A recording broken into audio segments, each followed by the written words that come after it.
मंच पर बैठे हुए सभी आदरणीय सज्जनों और नासिक के सभी अग्रगणी मित्रों, मैं आजादी बचाओ आंदोलन के काम में लगा हुआ हूं। ये काम मैं कोई बहुत खुशी से नहीं कर रहा हूं। मेरे दिल में कुछ दर्द है इस देश की हालत को देखकर। ये उसका परिणाम है आजादी बचाओ आंदोलन। और ये दर्द क्या है? दर्द ये है कि हिंदुस्तान की जो हालत है आज के समय में, माने आजादी के 50 साल के बाद भी, वो इतनी दर्दनीय है, इतनी सोचकारक है, परेशान करने वाली है कि जो किसी भी संवेदनशील आदमी को अंदर से हिला सकती है। मुझे जो सबसे बड़ा दुख है इस देश की हालत के बारे में, वो दुख इस बात का है कि ये देश आजाद जरूर हुआ है और एक तरफ हम आजादी के 50 साल की स्वर्ण जयंती की बात भी कर रहे हैं, लेकिन सच्चाई में ये देश जितना गुलाम अंग्रेजों के जमाने में था उतना ही आज भी है। बस फर्क इतना है, मैं उसको ऐसे कहता हूं कि आजादी के पहले इस देश में गोरे अंग्रेजों का शासन चलता था और आजादी के बाद इस देश में काले अंग्रेजों का शासन चल रहा है। माने जो लोग इस देश पर शासन कर रहे हैं, जो राज कर रहे हैं, वो शरीर से दिखने में हिंदुस्तानी है, लेकिन आत्मा उन सबकी अंग्रेजियत वाली है। और मुझे दुख एक दूसरी बात का और है कि हिंदुस्तान की आजादी के लिए अपनी जान कुर्बान करने वाले लाखों करोड़ों क्रांतिकारियों ने जो सपना देखा था इस देश की आजादी का, वो सपना कहीं से भी पूरा होता हुआ नहीं दिखाई देता। इस देश की आजादी के लिए जो क्रांतिकारी लड़ रहे थे, जो आंदोलन में लगे हुए थे, उन क्रांतिकारियों के मन के सपने क्या थे? तो सभी लोग ऐसा मानते थे कि जब आजादी मिल जाएगी तो इस देश में राम राज्य आ जाएगा, अंग्रेजों की त्रासवादी सरकार से मुक्ति मिल जाएगी। और जब राम राज्य की कल्पना होती थी उन क्रांतिकारियों के मन में, दिलों में, तो वो क्रांतिकारी अक्सर 2-3 बातें कहा करते थे। एक बात तो ये कही जाती थी कि जब हिंदुस्तान आजाद हो जाएगा तो इस देश में कोई भी गरीब नहीं होगा। दूसरी बात ये कही जाती थी कि जब हिंदुस्तान आजाद हो जाएगा तो इस देश में कोई बेरोजगार नहीं होगा, तो यहां से गरीबी खत्म हो जाएगी, बेरोजगारी खत्म हो जाएगी। तीसरी बात ये कही जाती थी कि अंग्रेजों की सरकार हिंदुस्तान की जनता को जिस तरह से लूटती है, जिस तरह से परेशान करती है, आजादी मिलने के बाद जो सरकारें बनेंगी वो हिंदुस्तान की जनता को नहीं लूटेंगी और वो उस देश की जनता को परेशान नहीं करेंगी। एक सबसे महत्वपूर्ण बात जो इस देश में कही जाती थी, जिसको करीब करीब हर बड़ा क्रांतिकारी नेता कहता था, गांधी जी भी उसको कहा करते थे। एक बार गांधी जी से पूछा गया था कि आजादी के बाद के हिंदुस्तान के बारे में आपका सपना क्या है?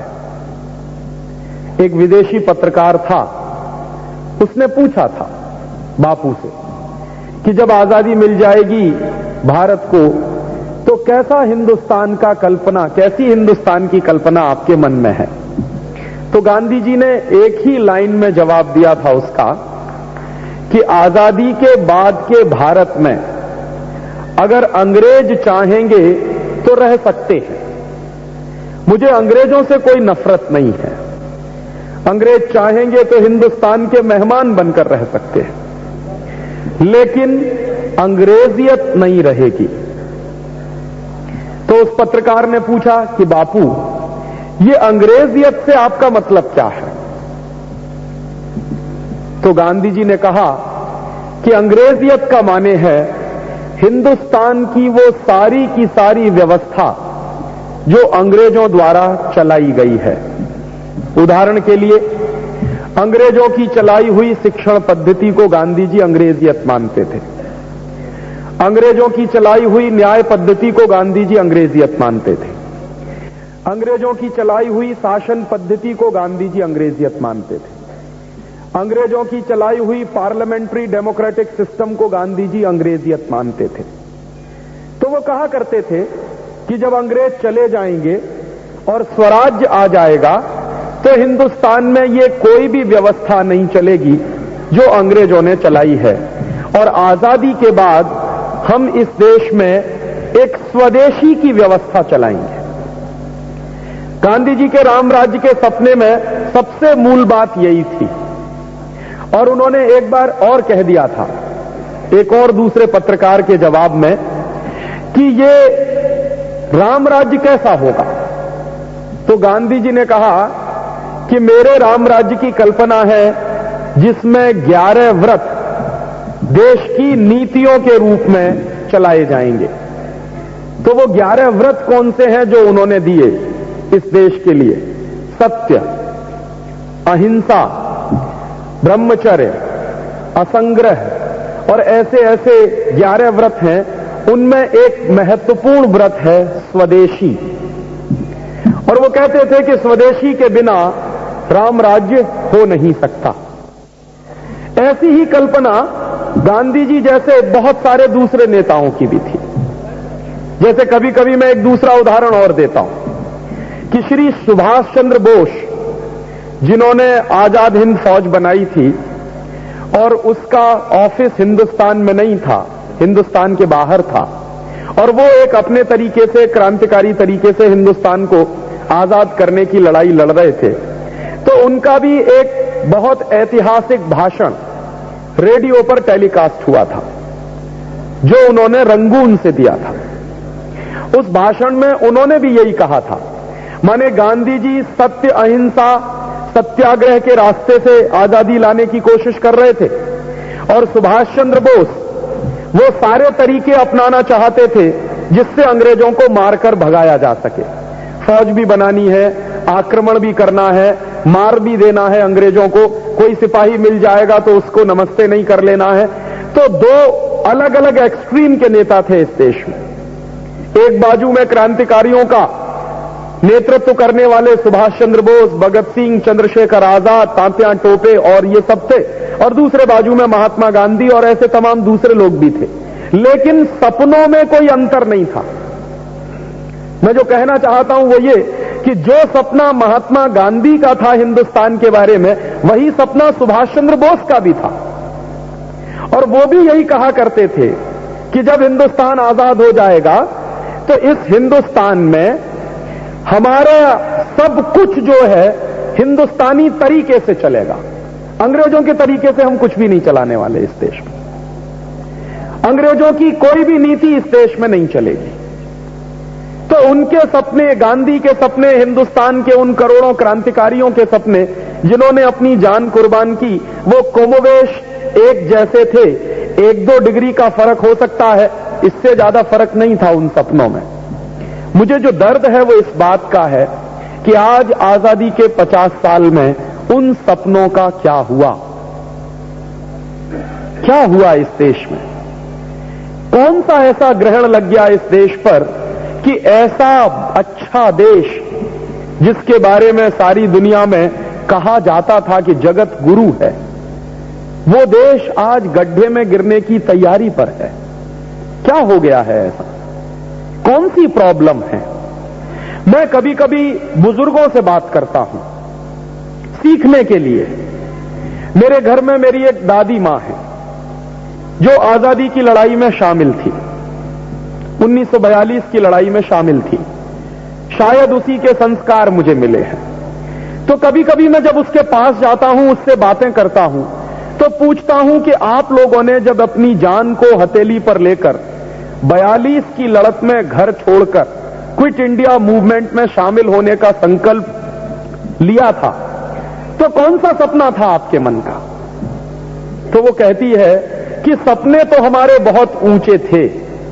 तो मैं उससे पूछता हूं कि तुमने तो सीधे देखा है, मैंने तो देखा नहीं, मैंने सिर्फ सुना है, उन सपनों के बारे में आपको क्या लगता है?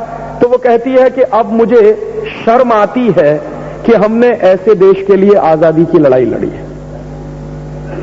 इससे ज्यादा अफसोस का कोई दूसरा वक्तव्य हो नहीं सकता एक ऐसे व्यक्ति का, एक ऐसी महिला का जो खुद शामिल थी 42 की लड़ाई में।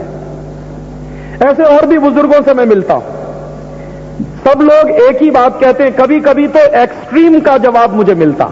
मैं तो पूरे देश में घूमता हूं, लोगों की प्रतिक्रियाएं भी पूछता हूं, तो अक्सर बुजुर्ग लोगों की प्रतिक्रियाएं जो मुझे मिलती हैं तो यहां तक मिलती हैं कि राजीव, अंग्रेजों का राज्य आज से ज्यादा अच्छा था। ये भी लोग कह देते हैं मुझको कई बार। तो मैं उनसे पूछ लेता हूं कि क्या आपके मन की गुलामी अभी तक गई नहीं है? जो आप कहते हैं कि अंग्रेजों का राज्य आज से ज्यादा अच्छा था, तो वो कहते हैं कि ये मन की गुलामी नहीं है, ये हम अपने दर्द से कह रहे हैं, खुशी से नहीं कह रहे हैं कि अंग्रेजों का राज्य आज के राज्य से ज्यादा अच्छा था। और अक्सर मैं पूछता हूं कि उदाहरण के लिए बताइए कौन सी ऐसी चीज थी, तो कहते हैं कम से कम सुरक्षा तो थी, कम से कम हमारे मन के संकल्प तो थे, कम से कम इतने मानसिक रूप से तो गुलाम नहीं हुए थे जो आज हैं। तो ऐसे जवाब अक्सर सारे देश में सुनने को मुझे मिलते हैं, तो दुख और बढ़ जाता है कि क्या सपने देखे थे इस देश के लिए। कभी कभी मेरे मन में ऐसे कल्पनाएं अजीबोगरीब आती रहती हैं। मैं कभी कभी सोचता हूं, मान लीजिए वो सारे के सारे क्रांतिकारी जो कुर्बान हो गए इस देश की आजादी के लिए, स्वर्ग से कभी कल्पना करिए वापस आ जाएं इस जमीन पर और देखें इस देश को, कि देखें हमारे हिंदुस्तान को जिसको हम आजाद करवा के लाए थे और सौंप कर आए थे, उस देश का क्या हाल है।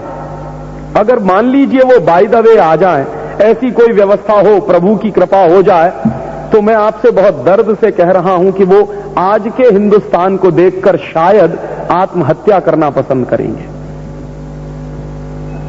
ऐसा देश है जिसमें हम रह रहे हैं। ये कैसे हो गया है?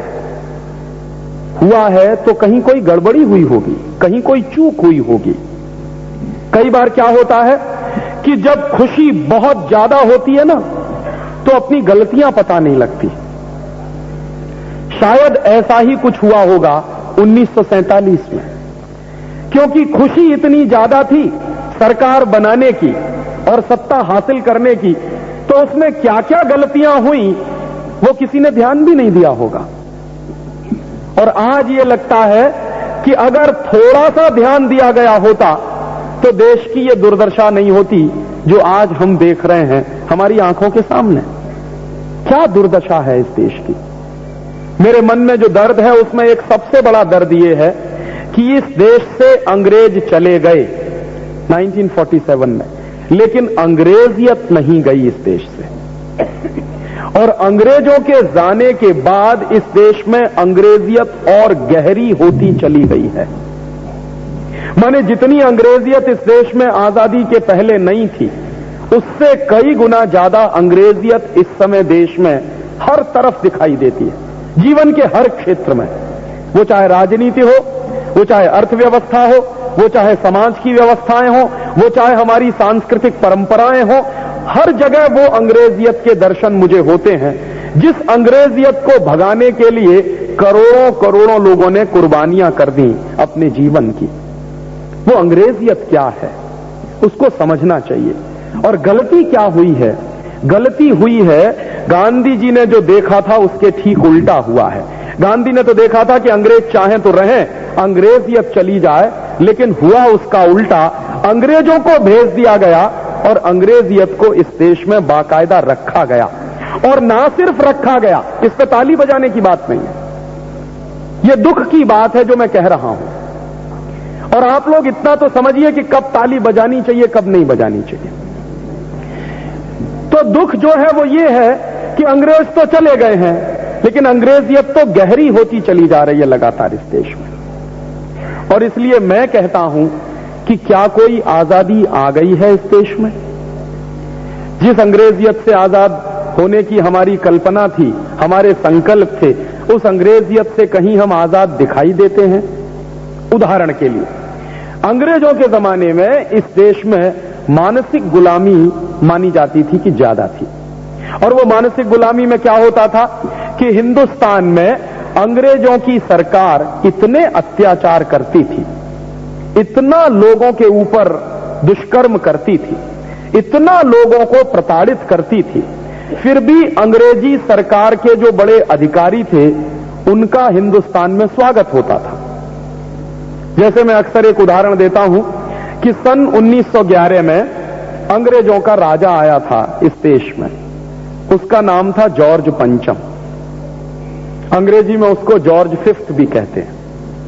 तो जॉर्ज पंचम आया था इस देश में। हिंदुस्तानियों में क्रांतिकारियों का एक समूह था जो मानता था कि जॉर्ज पंचम को इस देश में नहीं आना चाहिए, तो वो समूह उसका विरोध करता था। लेकिन हिंदुस्तान में ऐसे लोगों का भी एक समूह था जो जॉर्ज पंचम का स्वागत करता था।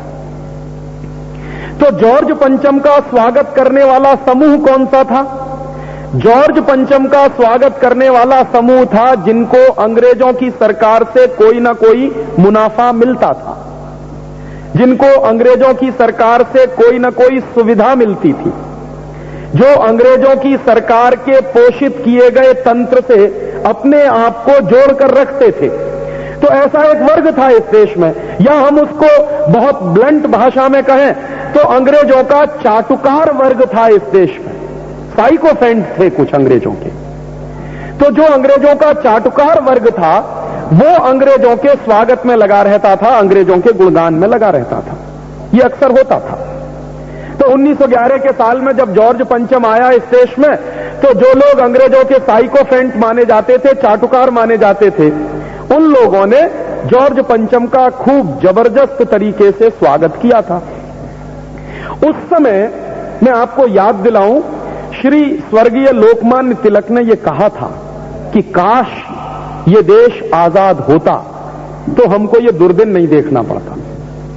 दुर्दिन क्या था कि जॉर्ज पंचम का स्वागत करने के लिए हिंदुस्तानी लोग ही खड़े हुए हैं, इसको तिलक जी दुर्दिन मानते थे कि ये दुर्दिन तो ना देखना पड़ता अगर हम आजाद होते तो इतनी बड़ी बात जो उन्होंने कही, ये कोई छोटी बात नहीं थी कि काश हम आजाद होते तो ये दुर्दिन तो ना देखना पड़ता जो हम देख रहे हैं कि अंग्रेजों का स्वागत किया जा रहा है, और उसका स्वागत किया जा रहा है जो हमारे ऊपर अत्याचार करता है, जो हमको मारता है, जो हमको पीटता है, जो हमको लूटता है। ऐसे राजा का स्वागत होना चाहिए या बहिष्कार होना चाहिए? तो उनके ग्रुप की तरफ से उन्होंने कोशिश की थी और बहिष्कार का कॉल दिया था कि जॉर्ज पंचम का हम बहिष्कार करेंगे। लेकिन चूंकि अंग्रेजों का शासन था, अंग्रेजों की व्यवस्था थी इस देश में, तो अंग्रेजों का शासन और अंग्रेजों की व्यवस्था के कारण देश के लोग मजबूर थे कि सरकार अंग्रेजों की है, तो अंग्रेजों की सरकार है तो वो जो फैसला करेगी वो मानना पड़ेगा देश के लोगों को। तो अंग्रेजों की सरकार ने यह फैसला कर लिया था कि जॉर्ज पंचम का हिंदुस्तान में स्वागत होना चाहिए। तो मजबूरी थी देश के लोगों की, क्योंकि हम अंग्रेजों के गुलाम थे। तो वो मजबूरी मुझे समझ में आती है कि 1911 के साल में चूंकि हम अंग्रेजों के गुलाम थे, इसलिए जॉर्ज पंचम का हिंदुस्तान में आना एक बड़ी दुर्घटना थी। और तिलक साहब के शब्दों में कि यह दुर्दिन न देखना पड़ता अगर हम आजाद होते। ये बात एक बाजू में थोड़ी देर को रख दें, फिर हम कल्पना करें कि अभी इस साल आजादी के 50वें साल में अक्टूबर के महीने में 12 तारीख को जब ब्रिटेन की रानी एलिजाबेथ हिंदुस्तान में आई, तो क्या सिर पीटे अपना हम? क्योंकि अभी तो ये बात समझ में नहीं आती। हम तो 1911 में गुलाम थे, हम तो मजबूर थे, तो चूंकि 1911 में हम गुलाम थे, मजबूर थे, इसलिए जॉर्ज पंचम का स्वागत करना हमारी मजबूरी थी। अब 1997 में हम आजाद हैं, हिंदुस्तान आजादी की स्वर्ण जयंती मना रहा है, 50 साल हो गए हैं, गुलामी जा चुकी है, यहां से अंग्रेज जा चुके हैं। तो आजादी के 50 साल में रानी एलिजाबेथ का स्वागत करने की कौन सी मजबूरी है हमारी? कौन सी मजबूरी है? ये समझ में नहीं आता मुझको। और ये मजबूरी किसी एक दो संस्था की तरफ से दिखाई गई होती, किसी व्यक्तिगत स्तर पर किसी ने दिखाई होती तो समझ में आता है, लेकिन ये मजबूरी सरकार ने दिखाई हमारी, और उसको हम कहते हैं कि ये हिंदुस्तानी सरकार है, भारत की सरकार है। तो भारत की सरकार की वो कौन सी मजबूरी है कि आजाद 50 साल के बाद भी हमें ब्रिटेन की रानी का वैसे ही स्वागत करना पड़ता है जैसे हम गुलामी के दिनों में किया करते थे? ये कौन सी मजबूरी है? और अगर कोई मजबूरी है तो उसे समझना चाहिए हमको, क्योंकि यह मजबूरी कोई भारत सरकार की नहीं है, यह पूरे राष्ट्र की मजबूरी है। जब जॉर्ज पंचम आया था 1911 में, तो उसका 21 तोपों से स्वागत किया गया था, क्योंकि हम गुलाम थे। अब आजादी के 50 साल में जब रानी एलिजाबेथ आई, तो उसका भी 21 तोपों से स्वागत किया गया, क्योंकि हम आजाद हैं। यह तर्क कुछ समझ में आता? जब जॉर्ज पंचम आया था इस देश में, तो उसके पास ना तो वीजा था ना पासपोर्ट था। क्यों नहीं था वीजा और पासपोर्ट? क्योंकि जॉर्ज पंचम राजा था इंग्लैंड का और हम थे गुलाम इंग्लैंड के, तो उसको हिंदुस्तान में आने के लिए ना तो वीजा की जरूरत थी ना पासपोर्ट की जरूरत थी। तो ये बात 1911 में समझ में आती है। लेकिन आज 1997 में जब महारानी आई इस देश में, तो उसके पास भी वीजा नहीं था, पासपोर्ट नहीं था। तो ये मजबूरी अब क्या है? उस समय की मजबूरी तो हमको समझ में आती है कि हम गुलाम हैं इंग्लैंड के, तो इंग्लैंड का राजा हमारा राजा है, तो उसको लाने के लिए हिंदुस्तान में ना तो वीजा की जरूरत है ना पासपोर्ट की जरूरत है। तो 1997 के साल में तो हम आजाद हैं और आजादी के 50 साल पूरे कर चुके हैं। तो अब ये कौन सी मजबूरी है कि रानी एलिजाबेथ को भी हिंदुस्तान में बुलाया गया बिना पासपोर्ट और बिना वीजा के? अब क्या मजबूरी है? और मजबूरी इससे भी ऊपर चली गई। कम से कम 1911 में जो मजबूरी नहीं थी, वो इस साल हमने देखी कि 1911 के साल में कम से कम ये दुर्घटना नहीं हुई थी कि किंग जॉर्ज का स्वागत करने के लिए हिंदुस्तान के किसी बड़े से बड़े नेता का अपमान किया गया हो। ये कम से कम नहीं हुआ था 1911 के साल में, लेकिन ये इस साल हो गया। क्या हो गया कि रानी एलिजाबेथ का स्वागत करने के लिए हिंदुस्तान के राष्ट्रपति का अपमान किया गया। और क्या अपमान किया गया? रानी एलिजाबेथ का स्वागत करने के लिए भारत सरकार ने एक निमंत्रण पत्र छपवाया, इनविटेशन कार्ड। तो उस निमंत्रण पत्र में क्या हुआ कि रानी एलिजाबेथ का नाम ऊपर था और हिंदुस्तान के राष्ट्रपति का नाम नीचे था। नियम हमारे देश में क्या है? नियम हमारे देश में यह है कि कोई भी बाहर का अतिथि आए, चाहे राष्ट्रपति हो या प्रधानमंत्री, हमारे देश में हमारा राष्ट्रपति सर्वोच्च होता है। यह नियम है, संविधान में है। राष्ट्रपति से ऊपर कोई दूसरा व्यक्ति नहीं हो सकता, चाहे बाहर का कितने ही बड़े से बड़ा राष्ट्रपति आ जाए या प्रधानमंत्री आ जाए। तो अगर यह नियम है, तो हिंदुस्तान में वो कौन सी मजबूरी हुई जिससे रानी का नाम ऊपर गया और राष्ट्रपति का नाम नीचे गया? ये बात हम लोगों को बर्दाश्त नहीं हुई, क्योंकि थोड़ा अभी संवेदना जिंदा है मन में। और उसी दिन लगा जिस दिन वो निमंत्रण कार्ड मेरे हाथ में आया कि ये कोई बहुत बड़ा अपमान हुआ है इस देश का। राष्ट्रपति का अपमान ही नहीं है, सारे देश का अपमान है ये। तो भारत की सरकार पूरे देश का अपमान कैसे कर सकती है? ये मजबूरी समझ में आनी चाहिए। तो उस मजबूरी को समझने के लिए हम लोगों ने एक प्रेस कॉन्फ्रेंस किया आजादी बचाओ आंदोलन की तरफ से। और उस प्रेस कॉन्फ्रेंस में हमने पत्रकारों को कहा कि देखिए, ये इतनी बड़ी दुर्घटना हुई है आजादी के 50 साल में कि जब सरकार ने खुद राष्ट्रपति का अपमान किया है। और राष्ट्रपति का अपमान माने भारतीय संविधान का अपमान किया है, क्योंकि राष्ट्रपति और संविधान दो अलग चीजें नहीं हैं इस देश में। संविधान की सर्वोच्च शक्ति राष्ट्रपति में निहित है, ऐसा माना जाता है। तो ना सिर्फ यह राष्ट्रपति का अपमान हुआ है, बल्कि संविधान का अपमान हुआ है। और सिर्फ संविधान ही क्यों, पूरे राष्ट्र का अपमान हुआ है, क्योंकि राष्ट्रपति राष्ट्र प्रमुख है नियम और कानून के अनुसार। तो वह चूंकि राष्ट्र प्रमुख है, तो उसका नाम हमेशा ऊपर जाना चाहिए। बाहर का कोई भी अतिथि आएगा, उसका नाम उसके नीचे हो सकता है, ऊपर तो नहीं हो सकता। तो ये मजबूरी कैसे हो गई? जब इस बात पर पत्रकारों से बातचीत की तो कई पत्रकारों को लगा कि आपकी बात बहुत गंभीर है। तो जिनको लगा कि यह बात बहुत गंभीर है, उन्होंने इस बात को फ्रंट पेज पर छापा। और जैसे ही दिल्ली के अखबारों में यह बात फ्रंट पेज पर छपी, हंगामा मचा फिर।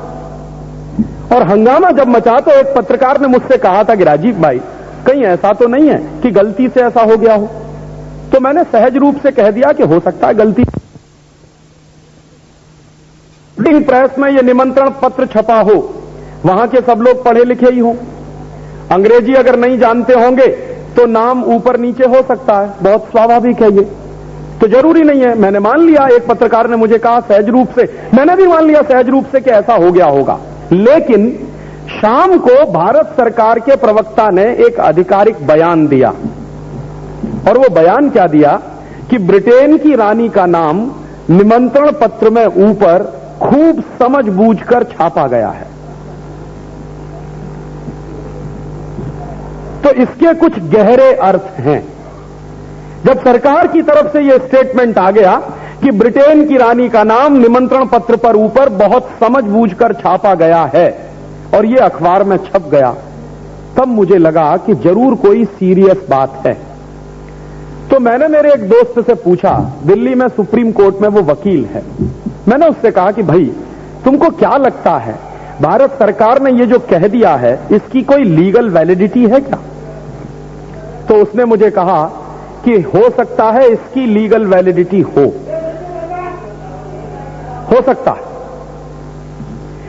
सकता है इसकी कोई लीगल वैलिडिटी हो, ये उसने कहा मुझसे। तो मैंने कहा कि इस बात को अगर पता करना हो कि इसकी लीगल वैलिडिटी क्या है तो क्या करना चाहिए? तो उसने ये कहा मुझसे कि तुमको कोशिश करके देखना चाहिए कि 1947 के साल में जो कुछ हुआ है वहां कुछ गड़बड़ तो नहीं हो गया। तो मैंने खुद उससे पूछा कि तुमको कुछ मालूम है ऐसी गड़बड़ के बारे में? तो उसने कहा मुझे एक बात तो मालूम है कि हिंदुस्तान की आजादी ऐसे ही नहीं आई है, हिंदुस्तान की आजादी बाकायदा एक कानून पारित करके आई है, उसको इतना तो मालूम था। और उसने कहा कि हिंदुस्तान की आजादी के लिए एक कानून पारित किया गया था जिसका नाम है इंडियन इंडिपेंडेंस एक्ट। तो वो इंडियन इंडिपेंडेंस एक्ट जब पारित किया गया था तब उसके बाद हिंदुस्तान की आजादी आई है, ये उसने मुझसे कहा। तो उसने कहा हो सकता है इस बात की लीगल वैलिडिटी उस एक्ट में कहीं तुमको मिले। तो मैंने कहा मुझे वो देखना है, कैसे पता चलेगा? उसने कहा मेरे पास तो नहीं है। तो मैंने कहा कहीं मिलेगा? तो उसने कहा कोशिश करो, हिंदुस्तान में इतनी बड़ी बड़ी लाइब्रेरीज हैं, कहीं मिल जाएगा। कोशिश करो, पार्लियामेंट की लाइब्रेरी है वहां मिल जाएगा। कोशिश हमने की लेकिन नहीं मिल पाया।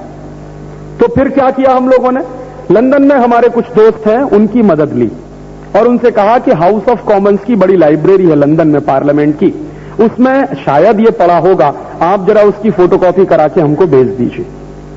तो वो आ गया वहां से, और वहां से जब आया तो सबसे पहले मैंने उस कानून को पढ़ना शुरू किया।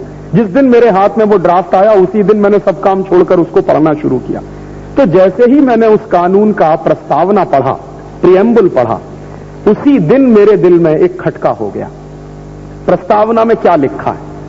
प्रस्तावना में लिखा है after 15 August 1947 India and Pakistan will be 2 dominion states.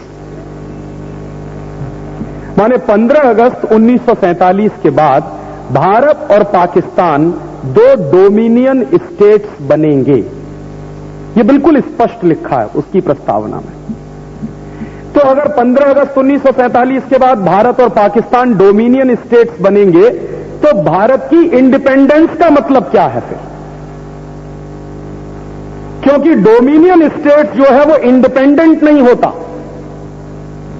अंग्रेजी की किसी भी डिक्शनरी में आप डोमिनियन स्टेट्स का मतलब ढूंढिए तो आपको एक ही मतलब मिलेगा। डोमिनियन स्टेट्स का माने होता है एक सुपर स्टेट के सबसर्बिएंट एक छोटा स्टेट, माने एक बड़े राज्य के अधीन एक छोटा राज्य। तो अगर 15 अगस्त 1947 के बाद हमारी हैसियत एक डोमिनियन स्टेट्स की है तो इंडिपेंडेंस कहां आई है? और हम और पाकिस्तान अगर डोमिनियन स्टेट्स बने हैं तो किसके बने हैं? यूनाइटेड किंगडम के, माने ब्रिटेन के। तो हमारी आजादी की बात कोई कहता है अगर अब मुझको, तो मुझे लगता है कि कोई मुझे तमाचा मार रहा है। और उस दिन से मैंने ये सोचना शुरू किया है गंभीरता से कि मुझे 15 अगस्त और 26 जनवरी के फंक्शन में जाना चाहिए कि नहीं जाना चाहिए, क्योंकि हम तो डोमिनियन स्टेट्स हैं, हम तो आज भी उनके सबसर्विएंट एक छोटे से राज्य हैं। और वो कानून पारित हुआ है 4 जुलाई 1947 को। तो ये तो सिर्फ प्रस्तावना की बात मैं कह रहा हूं, उस कानून में बहुत सारी दूसरी डिटेल बातें हैं। और वो डिटेल बातें क्या है? भारत और पाकिस्तान के बंटवारे के बारे में सबसे ज्यादा अगर जानकारी है कहीं तो वो इसी कानून में है।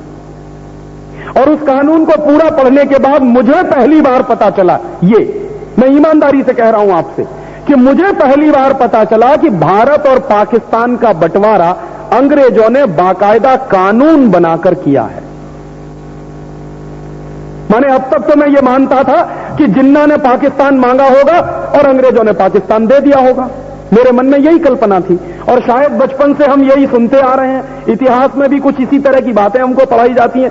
लेकिन आज मुझे पहली बार पता चला वो कानून पढ़ने के बाद कि ऐसे ही नहीं हुआ है, बाकायदा भारत और पाकिस्तान के बंटवारे के लिए कानून पारित किया गया है। और वो कानून पारित किया गया है ब्रिटेन की संसद में। और कानून पारित हुआ है 4 जुलाई 1947 को। तो 4 जुलाई 1947 को इंडियन इंडिपेंडेंस एक्ट पारित हुआ है। कानून का टाइटल है इंडियन इंडिपेंडेंस एक्ट, लेकिन उस कानून के आधार पर हम बने हैं डोमिनियन स्टेट्स। तो वो इंडिपेंडेंस एक्ट कहां है? वो तो हमको डोमिनियन स्टेट्स बनाने वाला एक कानून है। और हमको ये बात गंभीरता से सोचनी चाहिए। और उसी दिन मेरे मन में सबसे पहला प्रश्न आया कि अगर हम डोमिनियन स्टेट्स हैं तो 50 साल से हमारे देश की राजनीतिक पार्टियां क्या कर रही हैं? तो मैंने एक दूसरी बेवकूफी की एक्सरसाइज की, उसको मैं बेवकूफी कहता हूं। क्या किया मैंने? हिंदुस्तान के कुछ बड़े बड़े नेताओं को चिट्ठियां लिखी और उसकी फोटोकॉपी उसके साथ भेजी। और उस चिट्ठी को पढ़ने के बाद कुछ लोगों ने मुझे रिएक्शन भेजे। कैसे रिएक्शन भेजे? हमको पहली बार पता चला है कि भारत का ये कानून की स्थिति के बारे में ये हैसियत है। माने जो बैठे हैं वहां पार्लियामेंट में, जिनको मुझसे ज्यादा पता होना चाहिए था इन सब चीजों का, वो मुझसे कह रहे हैं कि तुम्हारी चिट्ठी पढ़ के हमको पता चला है कि ऐसी बात है। अब क्या करूं? उस दिन मैं सिर पीटूं अपना? क्या करूं? जिनसे सारे देश को दिशा मिलनी चाहिए थी इसके बारे में, वो खुद कह रहे हैं कि हमको पहली बार पता चल रहा है। और हिंदुस्तान की पार्लियामेंट पिछले कई सालों से मौन है इस बात पर। क्यों नहीं इस देश में ये एक राजनीतिक बहस का सवाल बना कि हम अंग्रेजों के डोमिनियन स्टेट्स क्यों बने? क्यों नहीं बना ये सवाल पिछले 50 साल की आजादी में? तो उसका एक ही जवाब है कि शायद इस देश के राजनीतिज्ञों को ना देश की चिंता है ना समाज की, वो अपनी मौज मस्ती के लिए शायद वहां जाके बैठते हैं।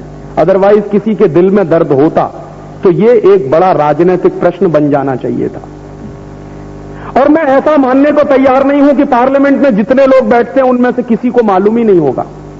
ये मैं मानने को तैयार।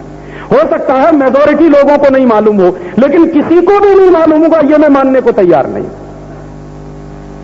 और अगर ऐसी स्थिति यह है कि किसी को भी नहीं मालूम, तब तो हमको गंभीरता से सोचना चाहिए कि कौन सा पार्लियामेंट्री सिस्टम हम चला रहे हैं।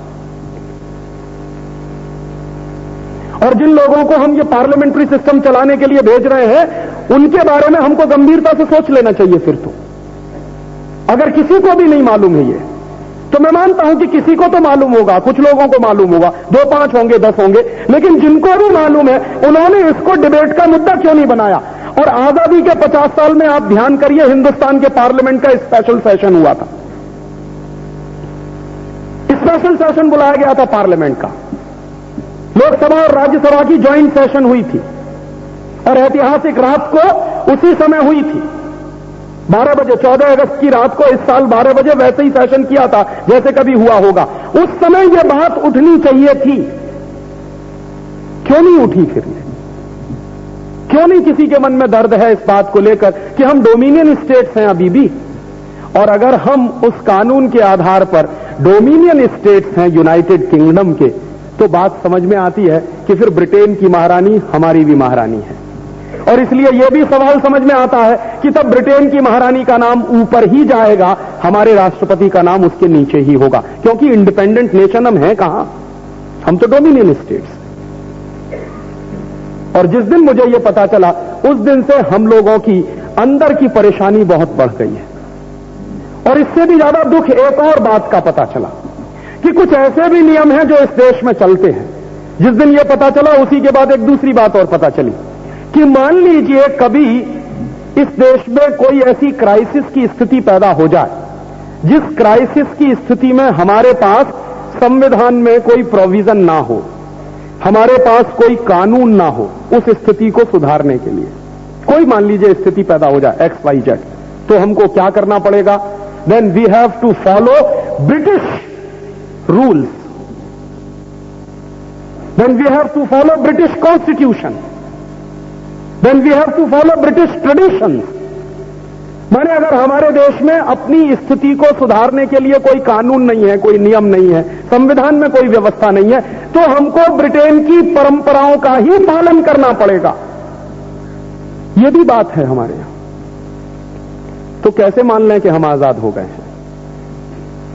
और मैं मानता हूं कि जरूर 50 साल की स्थिति में ऐसी परिस्थितियां आई होंगी जब हमारे देश में उनका सॉल्यूशन ढूंढने के लिए कोई प्रोविजन नहीं होगा कॉन्स्टिट्यूशन में, या नियम नहीं होगा, तो शायद ब्रिटेन की परंपराओं के आधार पर ही उनके फैसले किए गए होंगे। क्योंकि अब हमें मालूम पड़ा है तो हमने खोजना शुरू किया है। हो सकता है हमको ऐसे कुछ उदाहरण भी मिल जाएं आने वाले समय में। इसलिए हम लोगों के दिल में दर्द है कि एक बाजू में हम कहें कि आजादी के 50 साल, और दूसरे बाजू में देखें कि देश की हालत क्या है। हम तो उनके आज भी डोमिनियन स्टेट्स हैं। और उसी के बाद फिर कुछ बातें और पता चली हमको, कुछ बातें और पता चली जिनमें एक सबसे सीरियस बात है कि हिंदुस्तान की जो आजादी आई है, वो आजादी नहीं आई है, बाकायदा ट्रांसफर ऑफ पावर के लिए एग्रीमेंट हुआ है। अब इस बात को समझिए, आजादी लेने के लिए कभी कोई समझौता नहीं होता, और मैं मानता नहीं कि आजादी कोई ऐसी चीज है जिसके लिए समझौता हो सकता। या तो हम पूरी तरह से गुलाम होंगे या पूरी तरह से आजाद होंगे। आजादी लेने देने के लिए समझौते नहीं होते, सत्ता के लिए हो सकते हैं समझौते। आजादी एक ऐसा शब्द है जिस पर कोई कंप्रोमाइज नहीं हो सकता, किसी भी स्थिति में कोई समझौता नहीं हो सकता उसके ऊपर। तो जब यह पता चला कि हमको तो आजादी देने के लिए बाकायदा समझौता हुआ है, तब तो दिल और बैठ गया हमारा। क्यों समझौता क्या है देखना चाहिए, पता करना चाहिए। तो वो समझौता भी यहां नहीं है, वो लंदन में पड़ा हुआ है कहीं। और वो समझौता लंदन में पड़ा हुआ है इस शर्त के साथ कि वो 52 साल के लिए टॉप सीक्रेट है, 52 इयर्स के लिए। तो 52 साल कब पूरे होंगे? 99 में पूरे होंगे। तो 99 तक आप उसको ओपन नहीं कर सकते। तो मेरे मन में शक हुआ है उसी दिन से कि देश की आजादी के लिए कोई समझौता हो और उसको 52 साल के लिए सीक्रेट घोषित किया जाए, तो उसमें कोई जरूर ऐसी बात है जो देश के लोगों से छुपाई गई है। अन्यथा उस समझौते को छुपाने की जरूरत क्या है? और मैं तो भारतीय दर्शन में विश्वास करने वाला आदमी हूं। छुपाना उसी को पड़ता है जिसमें कोई गड़बड़ी होती है। सत्य को छुपाने की कभी कोई जरूरत नहीं होती। सत्य तो अपने आप खुलता है। झूठ को छुपाने के लिए आवरण डालने पड़ते हैं, झूठ को छुपाने के लिए कुछ ना कुछ करना पड़ता है। तो जरूर कोई ऐसा बड़ा झूठ है जो हमारे देश में घटित हुआ है और इस देश के लोगों से छुपाया गया है 52 साल के लिए। और उस दिशा में हम लोगों ने उस दिन से कोशिश शुरू की है कि पता तो करें कि वो झूठ क्या है। तो पूरी बात तो अभी पता नहीं चल रही है, क्योंकि वहां भी ब्रिटेन की पार्लियामेंट में भी आसानी से चीजें मिलती नहीं है। लंदन में भी हम लोग बहुत कोशिश करते हैं, आसानी से चीजें मिलती नहीं। लेकिन फिर भी कुछ मिला है, जो मिला है उसी को आपसे कहने वाला हूं। हो सकता है इस बात के लिए मुझे किसी दिन जेल हो जाए, क्योंकि 99 तक वो टॉप सीक्रेट है। और कानून है 1923 का ऑफिशियल सीक्रेट एक्ट, उसके तहत ये सारी बातें सीक्रेट हैं। और मेरे जैसा आदमी अगर उसको ओपन कर रहा है तो उसका दुष्परिणाम तो भुगतना पड़ेगा, और वो दुष्परिणाम यही है कि जेल होती है। ऑफिशियल सीक्रेसी को तोड़ने वाले आदमी को जेल होती है। तो हो सकता है ये हो जाए, लेकिन मुझे लगता है कि देश की जनता को यह बात पता होनी चाहिए कि उनके साथ क्या हुआ है। तो आज की समस्याओं के बारे में हम कुछ बात समझ सकते हैं कि ये प्रॉब्लम्स क्या है। क्या समझौता हुआ है? एक गंभीर समझौता हुआ ये कि जब अंग्रेज चले जाएंगे यहां से तो अंग्रेजी ईस्ट इंडिया कंपनी चली जाएगी, लेकिन ईस्ट इंडिया कंपनी जैसी अंग्रेजों के पास 125 और कंपनियां थीं। ईस्ट इंडिया कंपनी को मिलाकर 126 कंपनियां थीं उस समय। 126 कंपनियां थीं ब्रिटेन की हिंदुस्तान में 1947 के साल तक। तो समझौता यह हुआ है कि एक ईस्ट इंडिया कंपनी को तो वो ले जाएंगे, लेकिन बाकी 125 ब्रिटेन की कंपनियों को यहीं छोड़कर जाएंगे।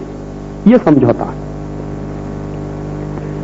तब सोचिए कि आपकी आर्थिक आजादी का मतलब क्या है। जिस देश की पूरी लड़ाई इसी बात पर लड़ी गई हो कि हम विदेशी माल का बहिष्कार करेंगे, तो उसमें सिर्फ ईस्ट इंडिया कंपनी नहीं थी, सभी विदेशी कंपनियों के माल का बहिष्कार था इस देश में। और लोकमान्य तिलक ने जब स्वदेशी आंदोलन चलाया था और एक बार उनसे पूछा गया था तो उन्होंने कहा था कि मुझे संपूर्ण स्वराज्य चाहिए, और यह भी कहा था कि यह संपूर्ण स्वराज्य तभी आएगा जब देश में स्वदेशी आएगा। और एक दिन यहां तक कह दिया था उन्होंने कि स्वदेशी और स्वराज्य एक ही सिक्के के दो पहलू हैं, अगर स्वदेशी नहीं होगा तो स्वराज्य नहीं आ सकता, और स्वराज्य भी चाहिए तो संपूर्ण चाहिए मुझको। तो उस संपूर्ण स्वराज्य की कल्पना का क्या हुआ कि जब 125 अंग्रेजों की कंपनियां इस देश में छोड़ दी गई और एक कंपनी को ले गए सिर्फ यहां से। क्यों छोड़ दी उन्होंने? उसका बहुत सीधा सा जवाब है जो समझ में आता है कि अंग्रेजों को लूट का माल मिलता था। उनकी जो कंपनियां हिंदुस्तान में धंधा करती थी वो मुनाफा कमा के ले जाती थी, तो वो मुनाफा उनको मिलता था, और वो मुनाफा बंद हो जाए ये उनको मंजूर नहीं था। तो बहाने के लिए ईस्ट इंडिया कंपनी को तो वो वापस ले गए। क्यों? क्योंकि सारा का सारा आंदोलन ईस्ट इंडिया कंपनी के खिलाफ ज्यादा था। उस जमाने में बाकी ब्रिटेन की कंपनियों के बारे में इतनी चर्चा नहीं थी, लेकिन ईस्ट इंडिया के बारे में तो बहुत बड़ी चर्चा होती थी। तो वो जो ईस्ट इंडिया कंपनी के खिलाफ आंदोलन था वो सारे देश के लिए न्यूक्लियस बना था। तो सिर्फ ईस्ट इंडिया कंपनी को तो ले गए, लेकिन 125 कंपनियों को यहीं छोड़कर गए। गलती तो यहीं हो गई हमसे कि उन विदेशी लुटेरों को पूरी तरह से भगा देने की जरूरत थी, तो उनमें से सिर्फ एक कंपनी को भगाया, इस कंपनियों को इसी देश में रखा गया, और वो 125 कंपनियां ही आज बढ़कर 4000 हो गई हैं। माने हमारी प्रॉब्लम की जड़ वहीं पर है, 1947 के उस समझौते। अगर ये ना होता, ये गलती ना होती कि 125 कंपनियों को रखेंगे और एक को भगा देंगे, तो शायद ये दुर्दिन नहीं देखना पड़ता जो आज हम देख रहे हैं कि देश में 4000 परदेशी कंपनियां हैं। और उन 125 कंपनियों में कुछ कंपनियां तो बड़े बड़े नाम वाली हैं। जैसे मैं आपको उदाहरण दूं, ब्रुक बॉन्ड इंडिया लिमिटेड उसी जमाने की कंपनी है जबकि ईस्ट इंडिया थी, आज की नहीं है, ये 100 साल पुरानी है। लिप्टन इंडिया लिमिटेड आज की कंपनी नहीं है, 100 साल पुरानी कंपनी। इंपीरियल केमिकल इंडस्ट्री जिसका नाम है आईसीआई, आज की कंपनी नहीं है, अंग्रेजों के जमाने की है। और ये इंपीरियल केमिकल इंडस्ट्री वो कंपनी है जब अंग्रेजों के जमाने में भी हिंदुस्तानी कंपनियों को बर्बाद करने की कोशिश करती थी। आज आजादी के 50 साल में भी एशियन पेंट जैसी स्वदेशी कंपनी को बर्बाद करने की कोशिश में लगी हुई है, वही आईसीआई कंपनी है। आज ये आईसीआई कंपनी हमारे देश की सबसे बड़ी स्वदेशी कंपनी एशियन पेंट्स को टेक ओवर करने की कोशिश में लगी हुई है। एक बार वो कोशिश फेल हो गई है, लेकिन जरूरी नहीं है, वो हो सकता है दूसरी बार फिर प्रयास करेंगे, तीसरी बार फिर, क्योंकि उनका जो चरित्र है वो नहीं बदलता कभी। वो चरित्र जो अंग्रेजों के जमाने में था वही चरित्र आज भी है। तो कैसे हम कह सकते हैं कि हम आजाद हो गए हैं? आर्थिक गुलामी तो वैसी की वैसी है। और उससे भी ज्यादा तीसरी गंभीर बात यह है, शायद वो समझौते में ही शामिल है, उसके दस्तावेज अभी नहीं मिल पाए, लेकिन मैं ये अनुमान से कह रहा हूं।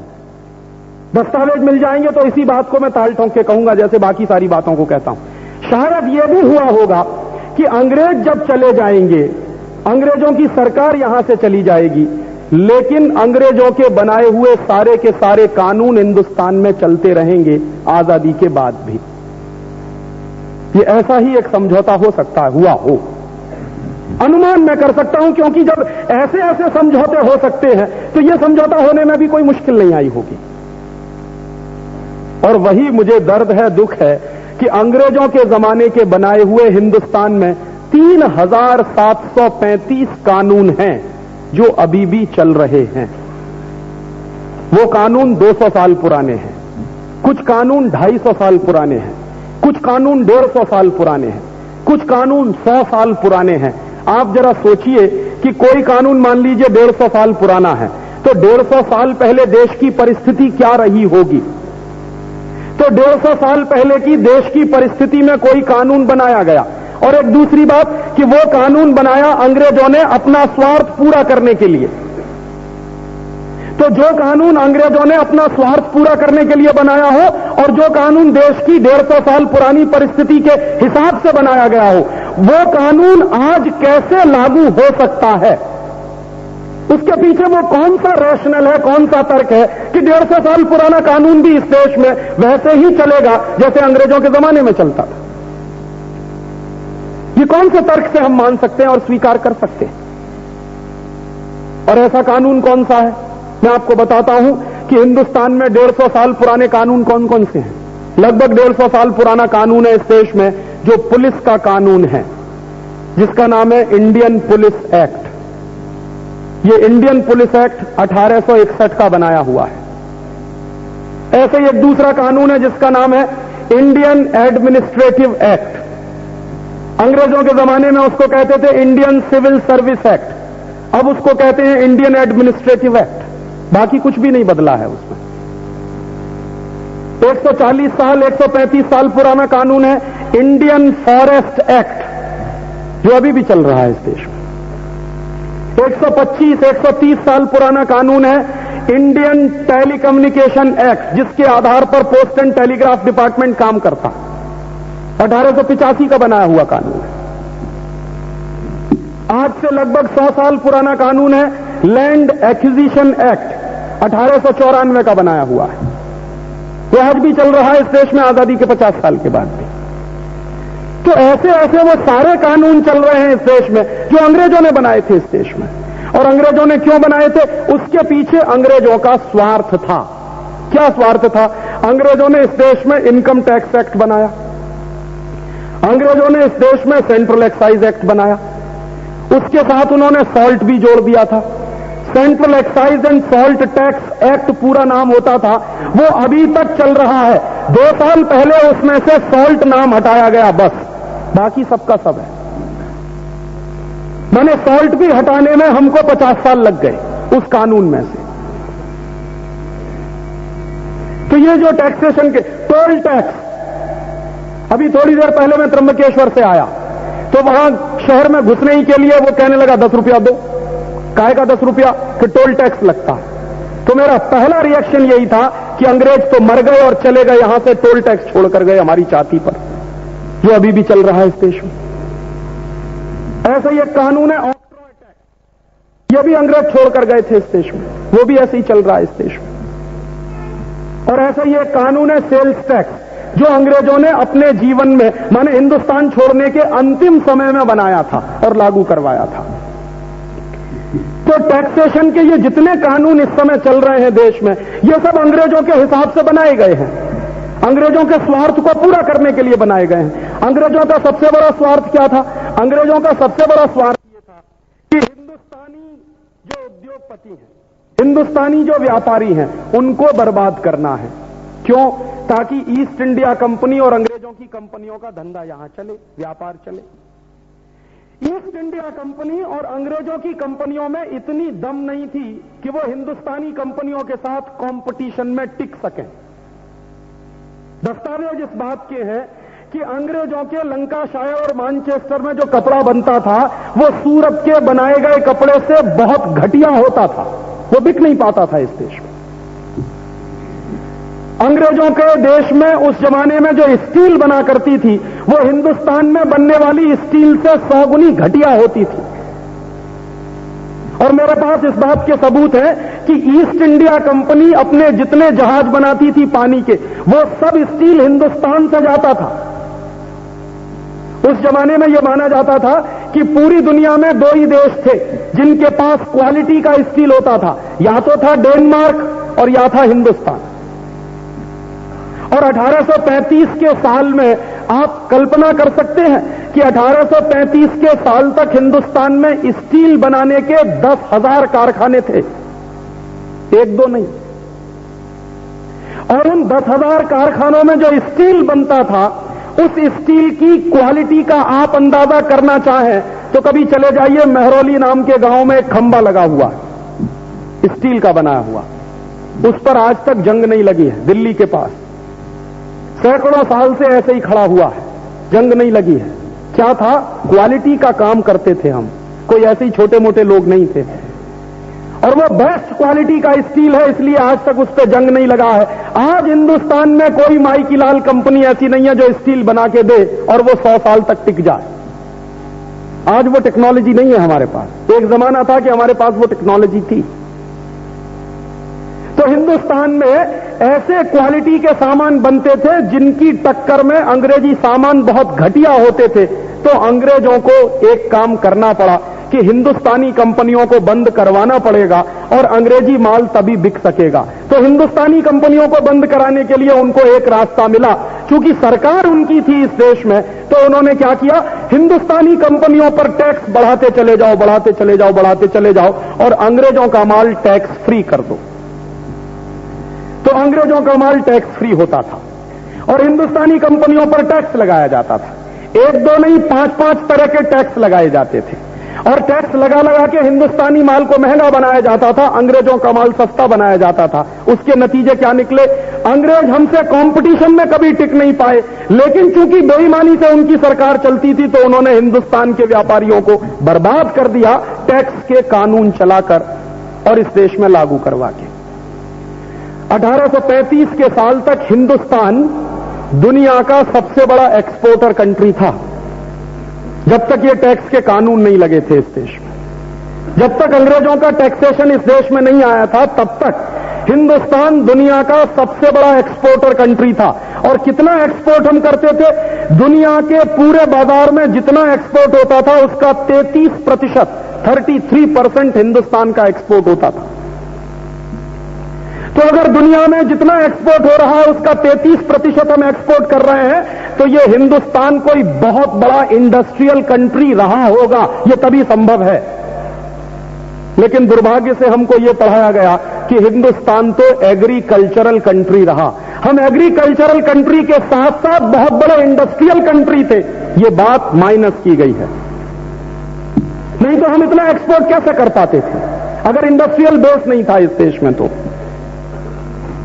वो इंडस्ट्रियल बेस को अंग्रेजों ने बर्बाद कर दिया टैक्स के कानून लगा के। और नतीजा जानते हैं क्या निकला? हिंदुस्तान की पूरी इंडस्ट्री धीरे धीरे धीरे धीरे बंद होती चली गई, क्योंकि अंग्रेजों का माल सस्ता होता चला गया, हिंदुस्तानी लोगों का माल महंगा होता चला गया। और एक जमाने में जो देश सबसे बड़ा इंडस्ट्रियल कंट्री था, 33% निर्यात करता था, आज 1997 में उस देश का कुल निर्यात मालूम है कितना? 0.01%। तो वो टैक्सेशन के सिस्टम ने हमारा क्या नुकसान किया है?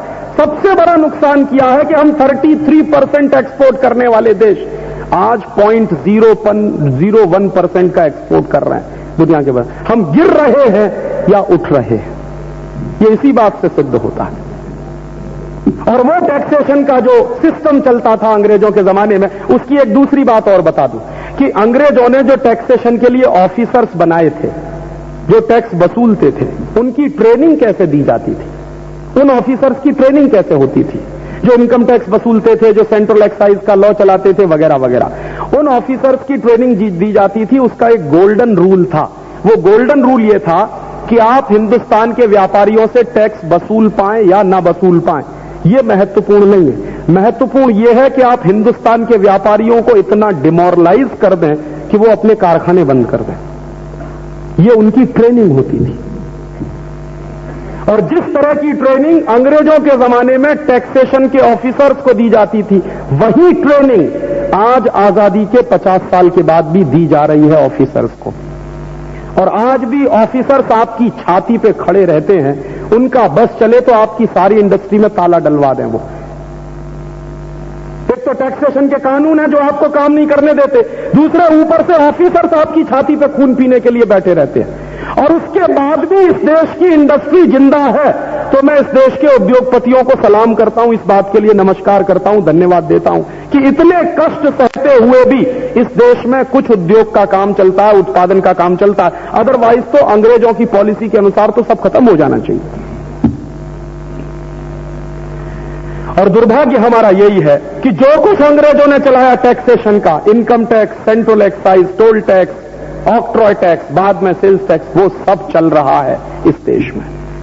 क्यों चल रहा है, ये सवाल पूछने की जरूरत है। अब तक हमको मालूम नहीं था, लेकिन जिस दिन हमको मालूम हो गया तो हमको ये सवाल पूछना चाहिए कि अंग्रेजों के जमाने का बना हुआ इनकम टैक्स क्यों चल रहा, अंग्रेजों के जमाने का बना हुआ सेंट्रल एक्साइज क्यों चल रहा। और अगर यही कानून चलने थे तो हिंदुस्तान में 50 साल से पार्लियामेंट कर क्या रहा है।